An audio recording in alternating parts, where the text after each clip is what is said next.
Sometimes you find veritable gems among the YouTube comments. I will not tell you what the rest of the comments are.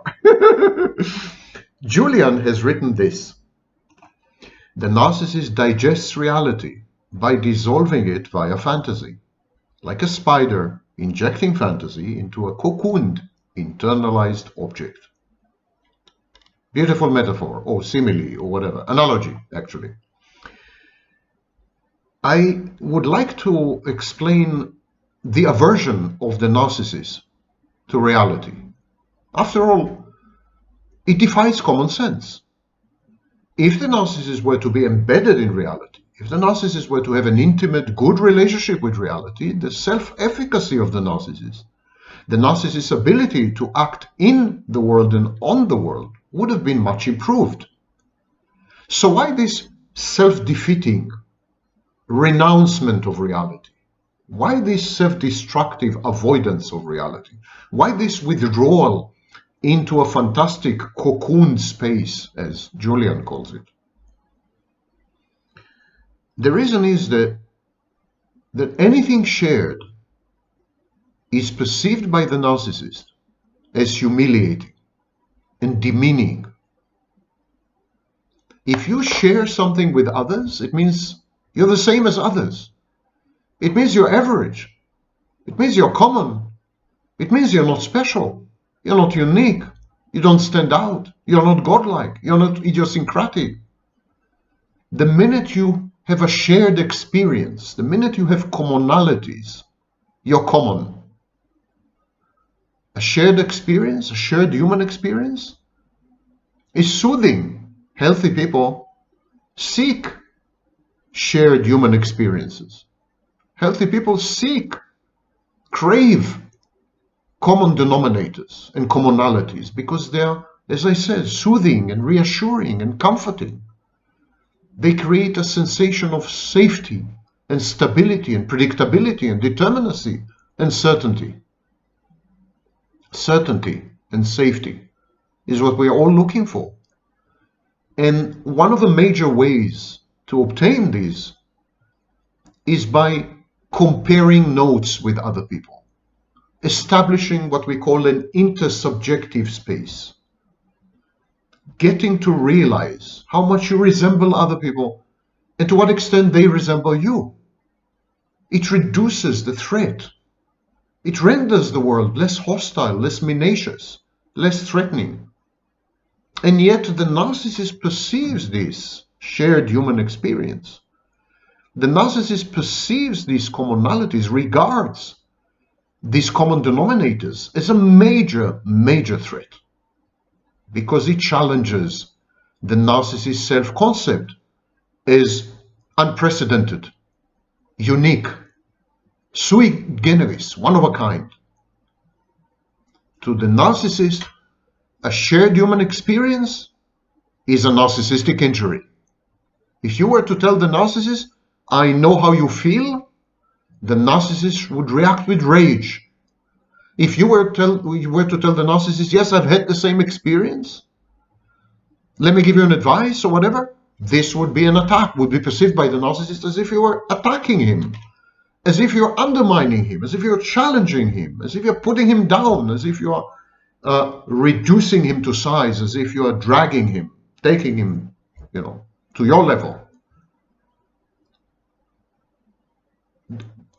The common human experience, what it means to be human, the various elements of the lifespan, the fact that we all share templates and that we resemble each other much more than we don't.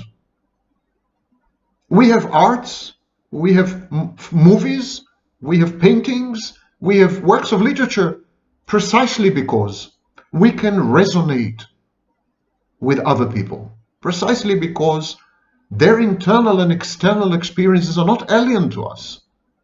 We are not strangers to them. There's no estrangement between us. All human beings are first and foremost human. And this is something the narcissist rejects vehemently, vociferously. He is not human. he shares nothing with you.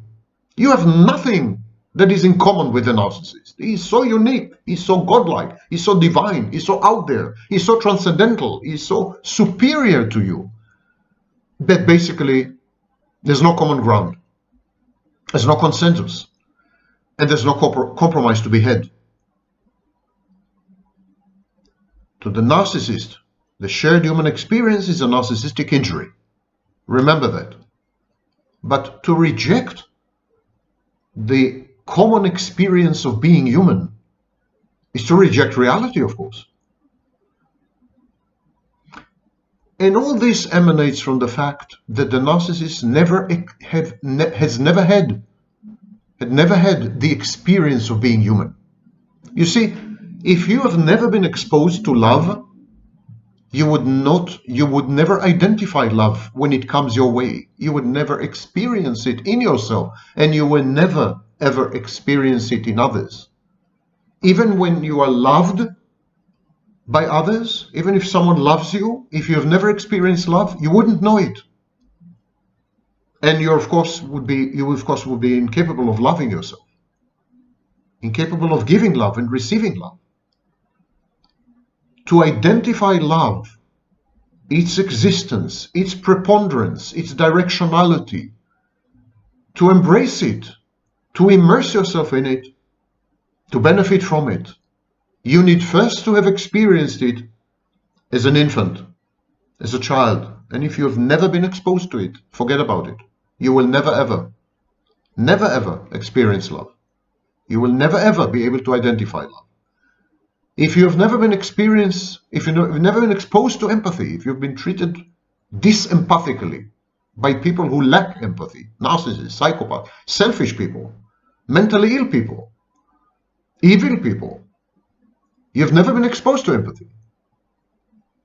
The radiance, the soft radiance of empathy, this infusion of this holding and containing that is a crucial bit of empathy. If you've never experienced any of this, if you have never resonated with another human being as a child, then you would not know empathy when it comes your way. And you would not experience it in yourself or in others. And this inability to bridge the gap between yourself and another person, this incapacity to mentalize, to create a theory of mind about other people, is at the root of rejecting humanity, humaneness, the human experience. Narcissist rejects them because he cannot identify them. And because he cannot identify them, he sees no value in them.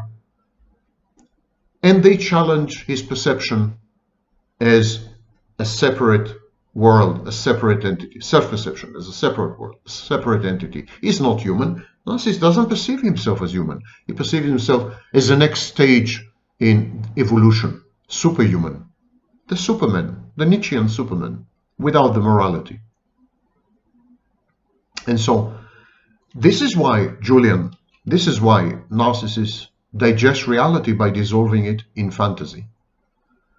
Fantasy allows the narcissist to vicariously experience that which he can never experience directly with other people.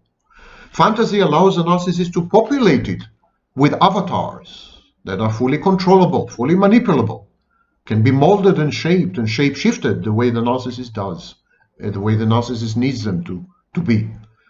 The narcissist is a spider. He is injecting fantasy into the cocoons of his internal objects because he needs to eradicate and exterminate and eliminate any shred or hint, any echo and resonance of reality. Reality is the overwhelming, overriding threat, menace to the narcissist's ability to precariously balance constructs of personality which are counterfactual, which are fantastic, which are cognitively distorted, they're grandiose, and which push the narcissist further away from fellow beings and their habitat and ecosystem, aka reality.